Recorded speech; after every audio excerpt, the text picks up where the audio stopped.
Welcome to the Voter Interest Project's candidate interviews for 2023.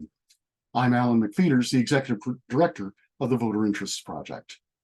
Our mission is to provide voters with the information they need to make informed decisions about government, candidates, and ballot measures. Our focus is local. We cover Island County, its cities and towns, and various special districts, as well as the representatives from the 10th Legislative District. The 2023 elections are local and nonpartisan. We are covering 44 elective offices on this year's ballot, including mayors, city councilors, school board directors, and commissioners for hospital, port, fire, parks, and cemetery districts.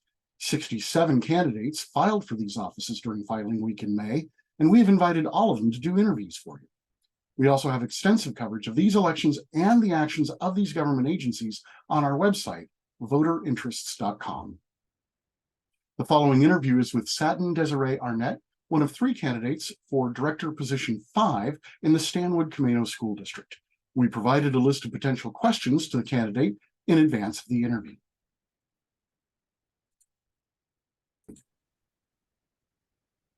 Well, good evening. Today is Thursday, July the 6th, and we're here with Satin-Deseree Arnett, who's running for Stanwood-Camano School Director Position number 5. Satin, welcome to the Voter Interest Project.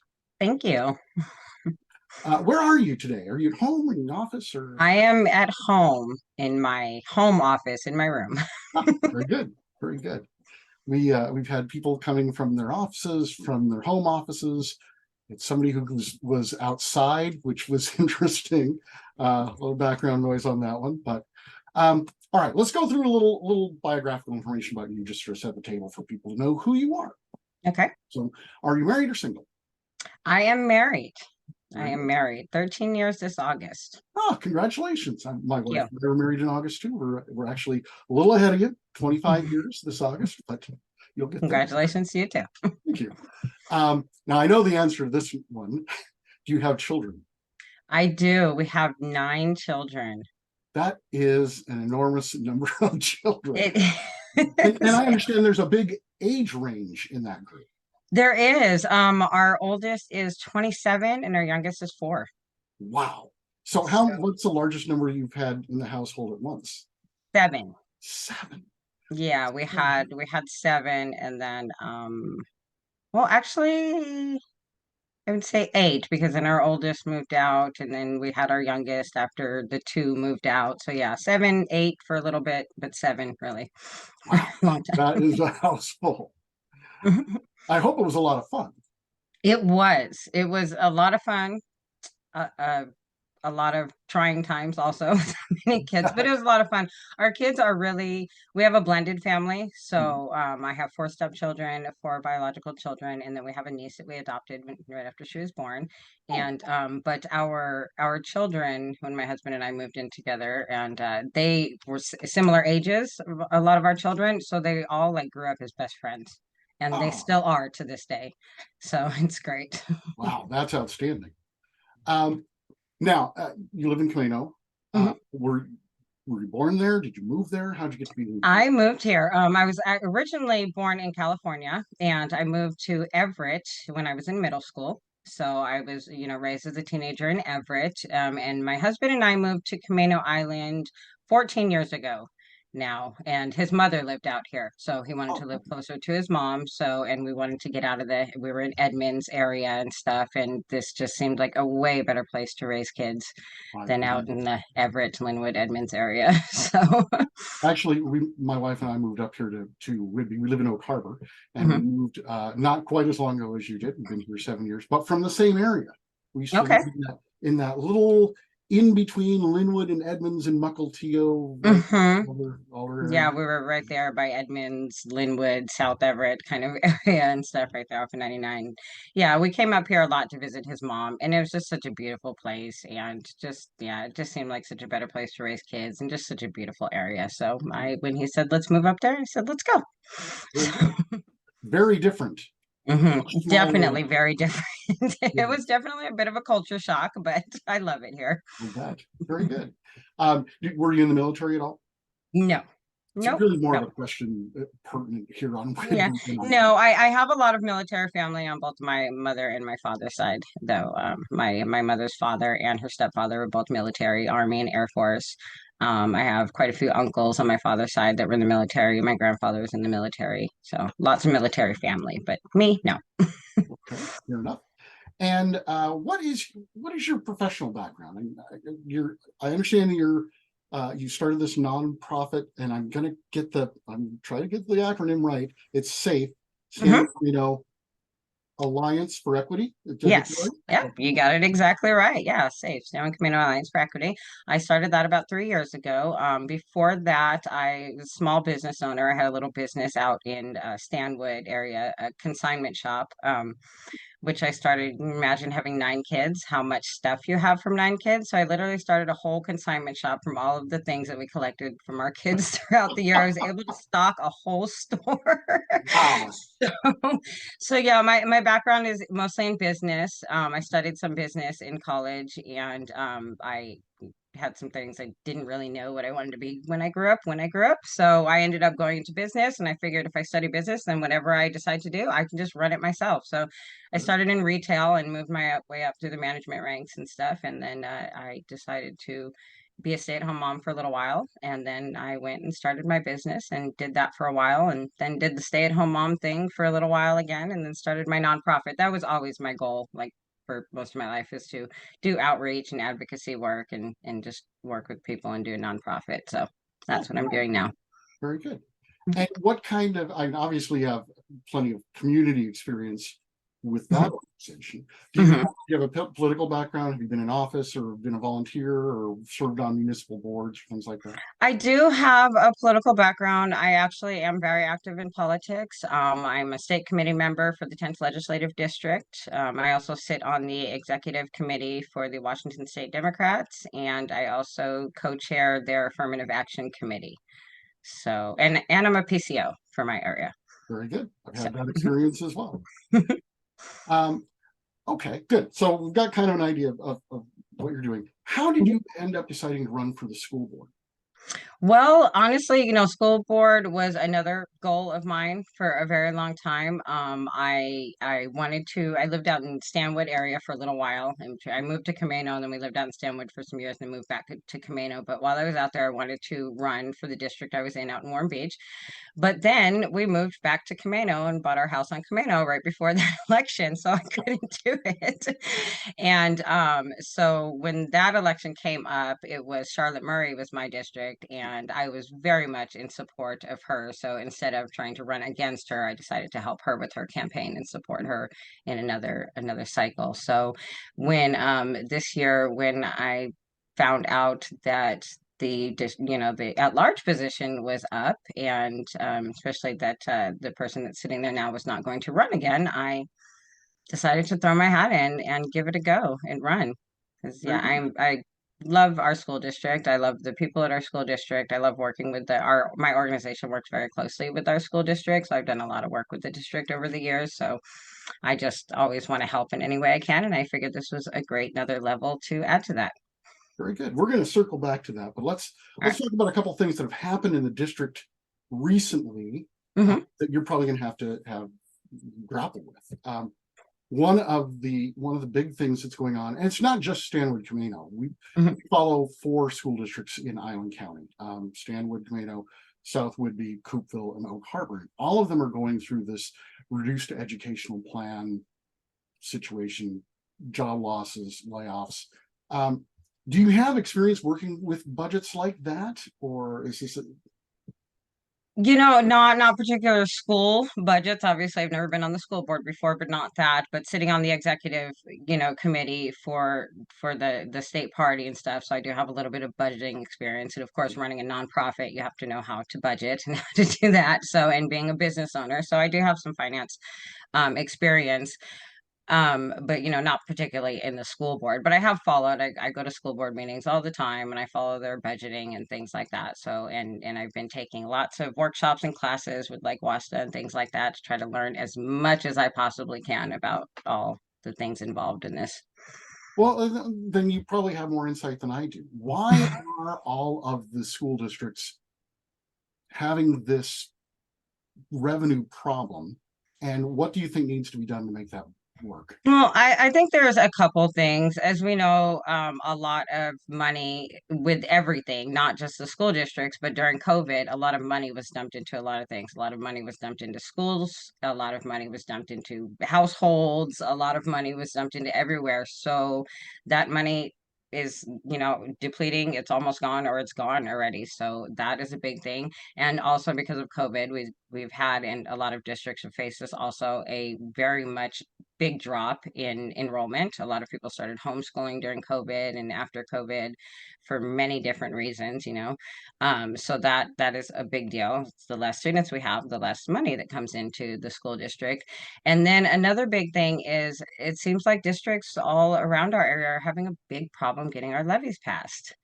Yeah. So, we lost our last one. I know a couple of other ones in Island County have lost didn't get theirs passed and stuff. So I think with a combination of those three things, it's been really hard on the budget for the schools. So let's talk a little bit about that budget, because the Stanwood-Camano did something interesting. I'm not sure that it was wise. I kind of understand why they did it. You ran that levy measure last February and it failed, and then immediately turned around and put exactly the same measure on the ballot again in April, and failed. If I remember right, it failed by more. Do you have any insight into why that decision was taken? Did you agree with it? I don't know why they chose. I think, well, I think from what I saw and from what I experienced is they saw that there was a big disconnect between people understanding levies and how it affects taxes and things like that. So there was a lot of education, I think, needed for our community. And I believe that they felt like if they put that education out there, they can change people's minds. I know there was a huge push when they decided to turn around and put it on again. They went out and they tried to do a lot of community education around it and things like that. I could probably say I probably don't agree with the decision because I think it was a bit too soon. People already had their minds up. We got hit, like Island County and a lot of places got hit with huge tax increases on their homes and stuff. So people were so focused on the tax increases on their homes that I don't think any amount of education or explaining would have made them want to increase their home prices. I know, and that again with COVID, house prices, they fluctuated so much. And then afterwards, so many people gained so much equity into their homes, which is great, but not for your taxes, not at one big, huge chunk when you're seeing like 100,000 plus, from the previous year or something go up on your home equity. So I think that people were way too focused on their taxes. Another problem I think that we've been seeing is school budgets and things like that. Everything's kind of wrapped up in politics right now where it really shouldn't be. It was too much focused on politics and people being kind of in this political battle rather than really looking at it as this is for the kids and it's about the kids and it's not really about our political views. So I think there was just really too much contention around it with taxes and politics and things like that. I think it was too quick to put it back on again because it just, like I said, I don't think any amount of education to the voters on levies and how that affects their taxes. I think that there are too many people that had their minds made up. And then I believe that, if it failed by more, it's probably people were irritated that they were trying to do it again when they already said no. So Understandable. It's interesting because Coopville got some things passed last year, but Oak Harbor failed a couple of those. Oak Harbor is an interesting case because after they had failed twice with their school bond measure, the city put on both a bond measure and a levy measure to build a new firehouse. And those passed very easily. So I suspect you're probably right. There's a political issue involved. How do you, as a school board member, overcome that? What's the method for reassuring people that it is about kids? Well, we really need to find ways to bring it back to the children and not make it, it was tough over the last couple of years because everything was wrapped in politics and sadly schools got wrapped in our politics a lot. I believe that like some of the stuff that I do with the school is I'm really a big proponent on lifting up student voice. Mhm. So having the students be a part of these things and having the students speaking and just really focusing on what this is giving our students, what it's doing for our students, and really bringing it back, just finding ways to bring it back to the focus of the students and trying to talk to everybody, not just one side or the other and stuff, but really, and yeah, really letting people listen to the students. I've always found that everything that we do, when we bring our students in and we hear from them, that really changes a lot of minds. People really start to say, oh, okay, this is why we're doing it. This is why it's important. I've seen that with a lot of issues that are pertaining to our schools. When we hear from our students, then people, they kind of they get refocused, and they realize how important these things are. It's for our kids, not for us, and not for our political battles and whatever else, and our taxes and all that stuff. So, yeah, the focus needs to be on the students, and I think student voice is a big part of that, and really showing what our schools are doing and how our students are succeeding and how important it is for them. Very good. Are there particular, I mean, school boards have to deal with a wide range of issues. Are there a particular set of issues that you want to focus in on that really sit in your wheelhouse? You know, I, I I think all the issues are important to me. Um, uh, I Curriculum is a big thing, and policy. I love policies. I love helping write policies. I've gotten to sit in on some policy writing with our school district and stuff before. So I'm one of those weird people that loves paperwork and loves writing policies and loves dealing with contracts.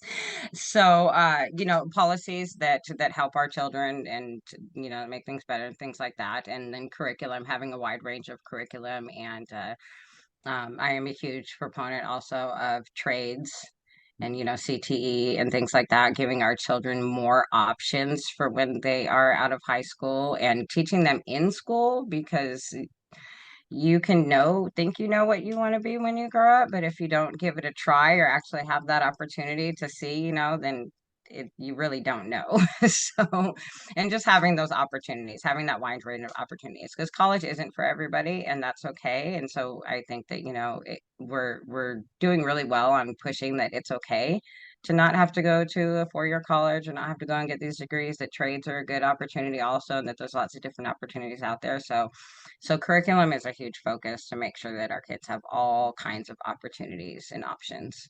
Very good. So let's assume that you win in November. 4 years from now, you'll be up for re-election. Mhm. What do you want to have accomplished on the school board that you can look back and say 4 years from now, hey, we did this, and that's why you should re-elect me? What do I want to accomplish? Well, I definitely want to accomplish, changes, or not changes, but a more diverse curriculum and stuff. I would love to see levies passed. I would love to get a levy passed in our school. That would be a huge accomplishment. To get that funding, to be able to go out and seek and to be able to get that funding for our students, to not only for the curriculum and things like that, but we have some buildings that really need some help and things like that. We have some roofs that are leaking. We have different things, so providing a safe environment for our kids. But really, I would like to see it, because we've always had a pretty good history of passing levies in this area, and I want to get back to that. I want to be able to get back to focusing on our kids and making that an importance along with all the other things that we want to build in our community. So. Okay, very good. Now, said we'd circle back to it, and then things come. So you're involved in an organization that focuses on equity. Mhm. And you said earlier that you have some involvement with the Democratic Party. Mhm. The interest of full disclosure, Mhm. 2 years ago, I was the chairman of the Island County Republican Party. Okay. So I don't have a good sense of what it means when you say you're interested in equity.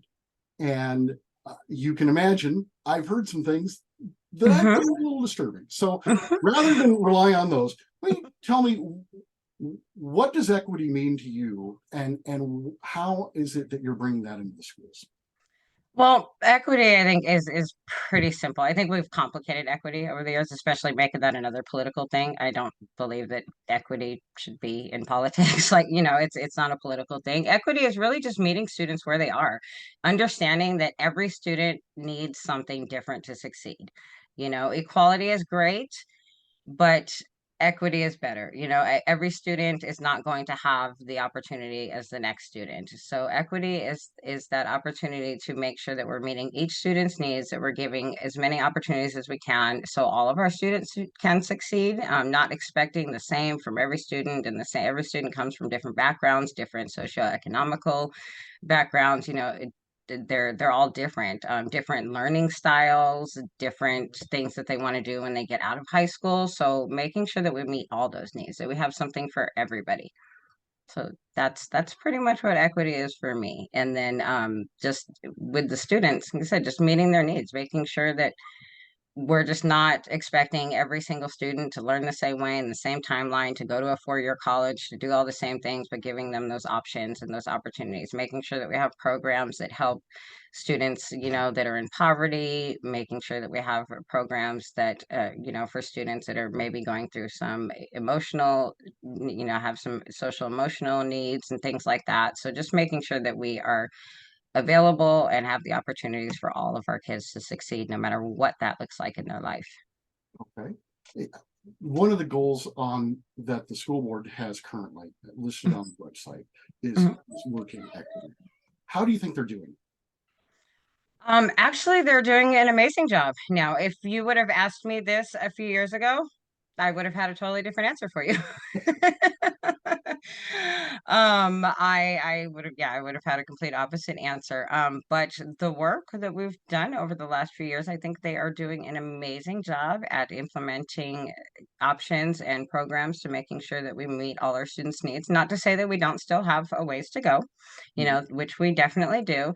I know that like I did help start the equity team, in the first year and stuff. The first year it was, I think we kind of beat our heads against a lot of walls. In the first year, it was tough. We had to try to figure things out and get on the same page and all together learn what equity meant to us, what equity meant for the school, what equity meant for the children, and things like that. But over the past couple of years, I think that we are actually doing an amazing job at getting to that place where we are going to be able to meet all of our students' needs. Definitely. You said something just now. You did an interview, a podcast with Camino Voices Hmm. about 4 months ago, I think, Hmm. maybe a little longer. And you said something just now that reminded me of something that you'd said in that interview, and it struck me, and so I wrote it down. And Hmm. so I'm going to read this back to you. Correct me if I've gotten it wrong. Okay. I'd like you to kind of expand on it. You're talking about the investigation that took place after the incident. I don't know all the details, but apparently some racial slurs thrown about at a Mhm. The football. football game. Hmm. And you said, in all honesty, if you would have asked me a few years ago, before I started working with them, working with SAFE, if this was a possibility, I would have never believed you. Uh, what can you tell me a little more about that? What? I'm trying to think of what I said that in reference to. I wouldn't have said that if it was a possibility if it happened, because I would have believed that it happened. Yes. I think I'm talking about the way that the school district handled Yeah, that. the way that they handled it. Yes. Yeah. A few years ago or any time before that, yeah, I would have had no faith that it would have been handled prior. I would have really believed, and I still do believe that it would have been brushed under the rug. I believe there are a few reasons I believe that that has changed now. One, we do have a new superintendent, and she is amazing, and she is very supportive of the students, and she listens to what they say. And tell you a big thing in our equity work is the first year it was hard when the equity the DEI bill came out, the whole government thing, the government got involved and everything, and they mandated DEI training and things like that. We had a lot of people asking, like, why do we need this? Why are we doing this? Why are we, why do we have this? Like, everybody thinks their school district or their town is, not at fault. We don't do anything wrong. We don't have that problem here and things. And I tried to bring the attention, and that was another piece of lifting up school student voice. Mhm. And eventually, after a lot of pushing, I got them to we held a student forum where a student panel where we had and it was at the end of the school Zoom era, so we did it on Zoom, and it was maxed out, 600 people on the Zoom, all the Wow. teachers, staff, and things like that, all the people that were involved in the school district. And we had students that volunteered with them and their parents from all ages, from elementary to high school. And this was a diverse group of students. It was students of color, different diverse racial and ethnic backgrounds, and they spoke about their experience in our school district. And sadly, there was a lot of negative experiences. There was a lot of kids that experienced racial slurs. There was a lot of kids that experienced a lot of racism in our school district. And after that, it was like everybody wanted to do this work. When they heard from our students, they were like, how can we help? How can we change things? How can we make this better for them? What do we have to do? So after that, and then when the incident came with the football game, our students spoke up on it, and they said basically the same thing I said. This isn't just a one-off. This is just the one that went viral, so and they listened, and that was what we heard from a lot of the people at the school district and at the schools, that we believe you.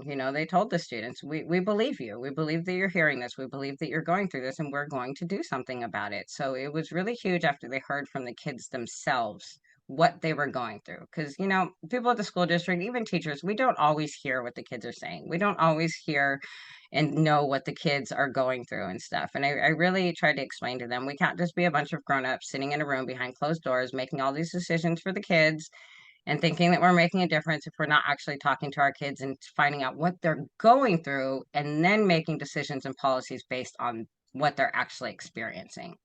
So because we have moved towards that, that is why I believe that we were able to actually make changes and hear the students and believe the students and put things into action to be able to change these. Interesting. Mhm. Very good. I want to make sure. I don't have, you can tell, you can see me on Zoom. I don't have the same experiences that you do. So I'm probably one of the people who not unwilling to believe. I just don't have that experience. Well, So that's usually what happens. And I have conversations with people that don't have the same lived experience. And a lot of the times I'll get during the conversation, and it's usually the similar wording where they're just like, and if they're like, I know racism exists, but not here, right? I don't see it. And I kind of have to give them a minute, and then oh, okay, like, you wouldn't necessarily see it if you're not, faced with, you're not somebody that is on the other end of that and stuff. So it's really important to listen. That's why I find it really important to listen to everybody. The more voices at the table, the more lived experiences, the more diversity, the more we're really going to be able to help everybody, because we're going to be able to see from their point of views also, not just our own. very good. Coming a little close to the end of our time here, I want to make sure that we cover what is the best way for people to find out more about you and what you want to accomplish on the school board? Is it the Facebook page or website, or where should I do have a Facebook page. Yes. Yeah, I do have a Facebook page, Satin for School Board. Okay. And just contacting me too. I'm always willing to have conversations, and through my, safe page, which is also on Facebook and stuff in our organization. So I am always willing to. I love having conversations. I love meeting people. So I'm always willing to come and talk to any group that invites me, any interviews that people want to do, anything, So I love talking about what I do, and I love advocating and getting the word out there. But yes, you can definitely find me on Facebook, both on my safe page and my Satin for School Board page. And anybody is more than welcome to contact me and talk to me. I will always have a conversation with somebody that wants to know more. Great. And we will put that contact information up with this Great. being uploaded. So I think that brings us to the end. Thank you so much for taking the time. Really appreciate Thank you. Yeah, thank you for having me. This was good. Good. I enjoyed it. Take care. All right. Thank you. Thank you for watching our interview with Satin-Deseree Arnett, who's running for Director Position 5 in the Stanwood-Camano School District. We invite you to subscribe to our newsletter, available in 4 local editions: Camano Island, North Whidbey, Central Whidbey, and South Whidbey. The newsletter arrives in your mailbox every Monday morning with news and events from your part of Island County. Subscribe to our newsletter at voterinterest.com/subscribe. And look for more of these candidate interviews as the election season continues. Thank you and good night.